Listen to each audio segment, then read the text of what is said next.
What's going on, everyone? As we continue our season in review series, remember that there will be stuff coming out, more teams, more videos coming out, the same exact format, and there have already been some videos that have already been out. Go check out my Oregon one, go check out my other ones on the channel. I've had a really fun time making these, and I will not stop with these. We're going to run about 20 to 25 to 30 of these, depending on how well they do. So if there's one thing I could ask you to do to help me create more of these, it would be to subscribe, as you know that's the best way to support the channel and let me know that you are interested in this channel. Like the video and comment your thoughts down below. In this video, we will be grading the Penn State offense and the Penn State defense and the whole team as a whole, along with coaching, all that stuff. We will go back through the season, point out the highs of the season and the lows of the season, and we will be looking back on the season. I will give my outtakes, and I will be giving at the end of the video what I think should be improvements that are pretty makeable achievements for the Penn State Nittany Lions in 2025. Without further ado, let's get right into the video. Here's some general takes from the season. Number one, this is kind of the same old stuff from Coach James Franklin. You win all the games that you should, which is an excellent thing. But you're losing your biggest ones. You lost to Ohio State, and you lost to Notre Dame, and you lost to Oregon. You lost to probably three of the four top teams in the country, and that fourth team is probably you. So again, same old stuff from James Franklin. You win all the games that you should. You win all those games, and you're great, and you look great, and you got a dominant team. But you just still find ways to lose. He is 1-15 against teams in the AP top 5. That's saying something. And I get it. You're not going to be favorites in hardly any of those games, but you at least got to win a couple. Win like 4 or 5 of those games. Lose about 10 of them, and you're a national champion. Dead serious. Point number 2, everything was right there for him. It really was. Everything was right there for them. They had that Notre Dame game. They could have gone on to that national championship, but they didn't. So, it was right there for them. That Big Ten championship game was right there for them. It was back and forth. They had Oregon for parts of that game. They really had them. And I thought that they would come out on top in several points during the game. I remember watching it thinking, oh, Penn State, that they might come back right here and they might do this. So, everything was right there for them. All they had to do was go out there and take it. And they did most of the time for most of the games. But obviously when it mattered, they did not. But let's not take away from this season. It was a great season overall. You won 2 college football playoff games. We'll get into those in the highs of the season as we progress through the video. You won a couple playoff games. You went to the Big Ten championship game, which is something you haven't done in a while because you were stuck in the Big Ten East, which had a very powerful Michigan dynasty there for a bit and a very powerful Ohio State teams all throughout the last decade. So, they did end up making the Big Ten championship game, which is great. They won 2 playoff games against 2 very good teams. They're not elite teams. They played two very good teams. They played the best running back in football, and they played them pretty well. They beat a lot of good teams through the season. They won at Minnesota, which is a very hard place to play at Wisconsin. Beating teams like USC, Illinois, West Virginia, who was thought to be a very good team going into the season. So I think that Penn State overall, this was a very good year. But you got to expect a little bit more out of your coach. You got to expect him to win a couple of these close games. So those are my overall thoughts on the season for the Penn State Nittany Lions. Okay, so now we get into my position grades, starting with the offense. Coaching was an A. Andy Kotelnicki was a fantastic hire for Penn State, and James Franklin made an excellent choice in picking Andy Kotelnicki. He has a bright future ahead of him, and he was probably a top 3 offensive coordinator in the league this past year, and he was awesome. When it comes to quarterback, yeah, Drew Aller, and I think there's a little bit of a misconception about Drew Aller. He took a big step this year. He really did. He took a big step. If you remember last year, or I guess you can say 2 seasons ago, he was really struggling. He had terrible pocket awareness. The big arm showed. He was kind of scrambling around. He wasn't really sure of where he was going. This year, he looked much more composed. He had much better pocket presence, and the big arm was still there. Now, his decision making was still a little bit suspect at times, but still, I mean, in a run heavy offense, he threw for over 3,300 yards and had 24 touchdowns through the air. On the ground, he ran for over 300 yards and 6 touchdowns as well. So to add on to that, he was a B plus quarterback in my opinion, and he can very easily get to that A level. He needs to take a couple more small steps, and he's right there because he's right under that echelon of elite quarterbacks, and he's right there. At running back, A plus. If anyone else gives the running back room for Penn State anything other than an A plus, you're delusional. You're stupid. These two guys ran for over 2,000 yards combined. Katron Allen had 1,108 yards on the ground, and Nick Singleton had 1,099 yards on the ground, both combined for 20 touchdowns. That's Nick Singleton with 12 and Allen with 8. These guys were phenomenal, top tier, one of one. They were the best running back duo in football this year, and they will be the next best running back duo in college football next year because both of them will be returning. C minus. Look, I told you guys going into the season in my Penn State season preview this past summer. Gosh, that was about 7 months ago, 6, 7 months ago. But still, I said that a potential weakness for this team was going to be wide receiver, and I was pretty confident in it. A couple of you Penn Staters told me no, there's a lot of talent in this room. And yeah, there was a lot of talent in this room, but they still were terrible, objectively terrible for what they were supposed to do. You had Harrison Wallace, who had a nice season. He had 720 yards, 4 touchdowns. He had a nice season, and that's about it. I mean, O'Marion Evans had 400 yards. Liam Clifford had 280 yards. Julian Fleming had about 400 drops. He probably had more drops than receiving yards. He definitely had more drops than touchdowns. He had 1 touchdown. He had about 6 million drops. So, temper your expectations when it comes to Penn State wide receivers because they're not that good. They're never that good. Yeah, you can make some exceptions here and there. Jahan Dotson was pretty darn good. But overall, Penn State's not going to produce the best wide receivers, and Penn Staters got to be okay with that. Should that be the standard? No, they should be getting the best guys. They should be getting the best wide receivers. They're a top tier program. They should be getting the best wide receivers, but they don't, and that's just what we're used to when we watch Penn State. At tight end, this is probably the best tight end going into the NFL draft. Tyler Warren won the award for best tight end. When it comes to receiving, you got to look at all the stats because he passed and he ran the ball, and he probably kicked it too at some point in time. I don't know. Probably played defense as well. All jokes aside, he had 1,233 receiving yards with 8 receiving touchdowns. I do not think that includes postseason. He was amazing. He threw for 35 yards off of 6 attempts, long of 17, and he also rushed for over 200 yards, and he had 4 rushing touchdowns. So if you add all those up, it's a lot, and he is one of the best tight ends. He's one of the best prospects since Kyle Pitts out of Florida, and Brock Bowers especially. He is a Brock Bowers type of tight end that can also throw the ball and also run the ball. So there you go. Okay, so now we come to the offensive line. I gave it a B minus grade.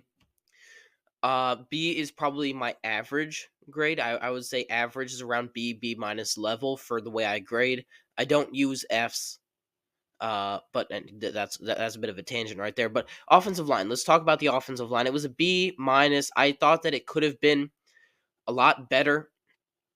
Really, their only guy that is going to get a chance at the NFL draft is going to be their right guard Sam Wormley. He's projected to be a late round pick. Their center Nick Dawkins was pretty good. But their tackles were just kind of suspect in my opinion. Anthony Donko and Drew Sheldon were a little bit suspect, and they were just inconsistent at times. They received poor PFF grades throughout the season. Really, their best PFF grades were pretty middle of the road. And when you watch them back, and when you go back and watch the games, they were creating holes, but they weren't this explosive, dominant offensive line. The running backs had to do most of the work the whole season, and rightfully so. They're some of the best running backs in the whole nation. So This was a subpar offensive line for how the whole team played. We are now moving on from the offense, and we will now look at the defense. Defensive coaching was an A. The defense was one of the top 5 defenses in the country. Excuse me, they were top 6. They were the 6th best defense according to all the stats. But I think that they were a top 3 power rated defense in my opinion by stats. They were 6th, but I think they were probably top 3, top 4 in terms of if you were to power rate defenses just going head to head against each other. So coaching was an A. The D line was an A as well. The D line was tenacious and they got after the quarterback. I mean, you can't bring up anything about D linemen in the whole country without talking about Abdul Carter. Abdul Carter had 12 sacks. He played through some injuries. He was the most explosive edge player that I've seen in a very long time out of college. Uh, Pretty much every single play he was getting held. I look back to the SMU game. I look back to really any game this past season. He was getting held on every single play. He was getting driven to the ground. No one calls holding nowadays. We need to reassess. This is a bit of an aside, but we need to address what holding actually is.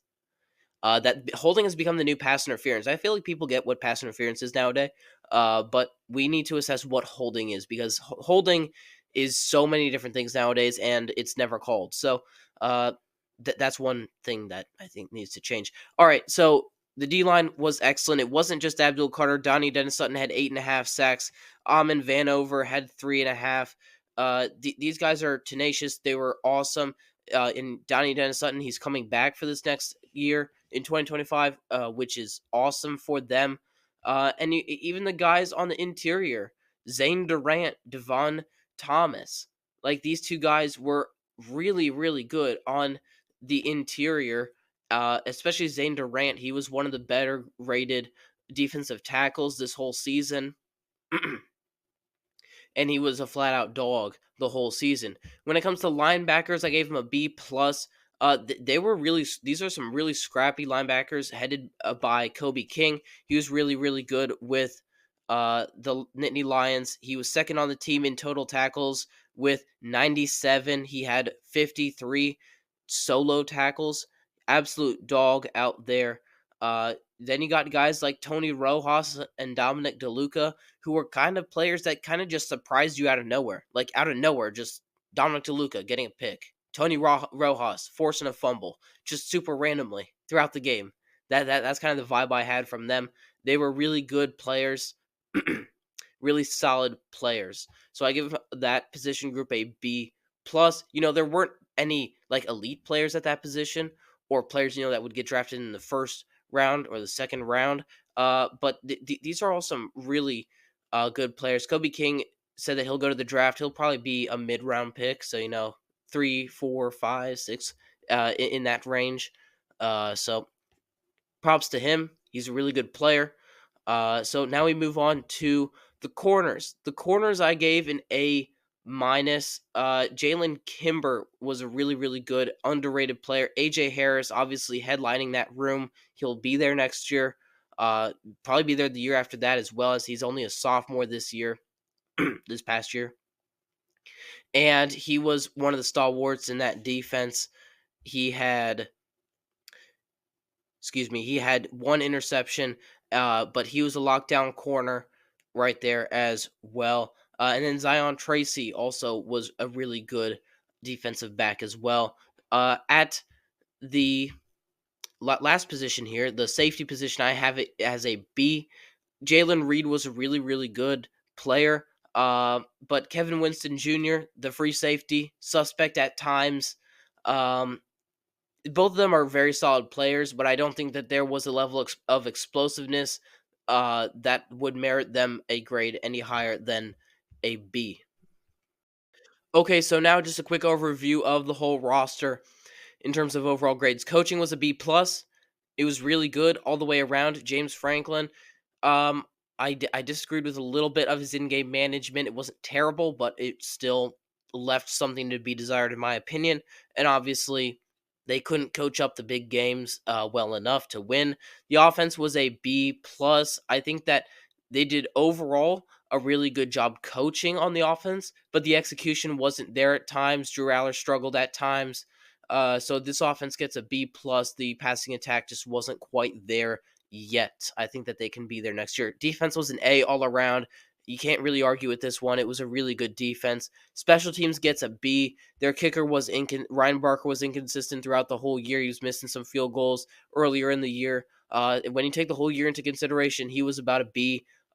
Kicker grade, punter, receiving, mostly fair catches, whatnot. So special teams gets a B grade, and it was a B plus team grade here.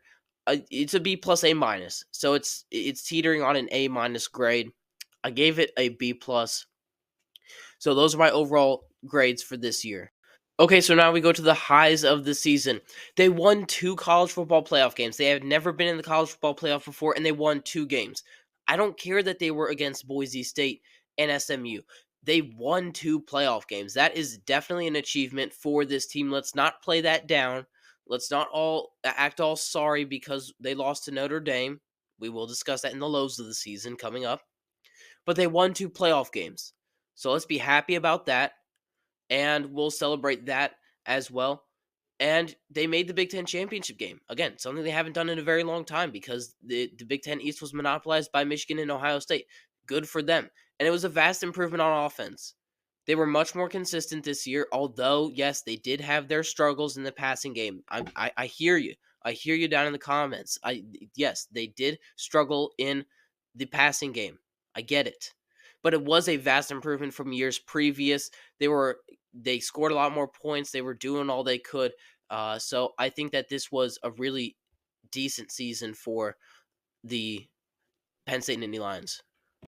Okay, now we have to get this out of the way. Let's talk about the lows of the season. Yeah, it was losing to Ohio State again in the regular season. They've had this curse for a while. They cannot beat Ohio State. And honestly, James Franklin needs to fix that.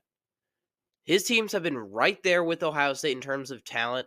Yeah, they don't have as many 5 stars, but they have just the amount of talent that Ohio State has. They're very close to them. They're an elite program. And for the upteenth year in a row, they've lost to Ohio State. I don't understand it. You got to win at least one of these games, James Franklin. You got to beat Ohio State. And they fell short of the national championship, which was their expectation going into the season. Most elite teams have that expectation. I just never had that feeling that James Franklin was going to beat a big top tier team.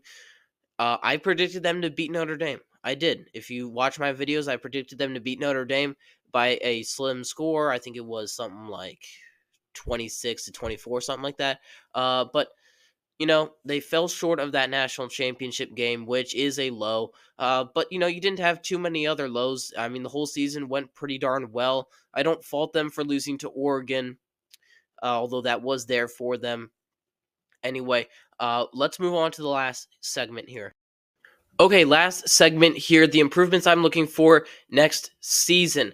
Drew Aller, I want him to become a Heisman candidate. I want him to take home the Heisman. I really do. I think he has all the physical traits for it. I think it's right there for him. He'll be competing with guys like Arch Manning, John Matter maybe from Oklahoma, some of these guys. But really, Drew Aller should be the front runner here, and he should win it. I would put my money on him winning it. But he has to take that next step. Get a little bit more accurate, a little bit more better pocket presence. I think his scrambling skills are very good. He still keeps his eyes downfield. But Aller should become a Heisman candidate. Winning a marquee college football playoff game. I'm not talking about beating SMU or Boise State. Let's beat a marquee college football playoff game. That's an improvement. That would be an improvement from this past season. And then beating either Oregon or Ohio State in the regular season. Cement that culture into your team that you can beat one of these top tier teams. Boise State was a top tier team. They weren't the top of the top. Beat the top of the top. So that's all I have in this video. Just remember that we have a bunch more of these videos coming out. A bunch of these videos coming out until the end of February. That's the schedule that I'm looking at. We're looking at 25 plus teams that we're going to be doing here on the channel from the Big Ten, the SEC. So, if Penn State isn't your school, let's say your school is Tennessee, we got a video on Tennessee. Let's say your school is, Colorado, we got a Colorado video coming up, maybe. So, we have tons of different teams, tons of different avenues that we're going to explore. So it's not just all the elite teams, but we have some other teams in there as well. Maybe a little bit of Florida, maybe a little bit of Nebraska, a little bit of this, a little bit of that. It's going to be great. And I want you to subscribe so that so that you know when more content is coming out.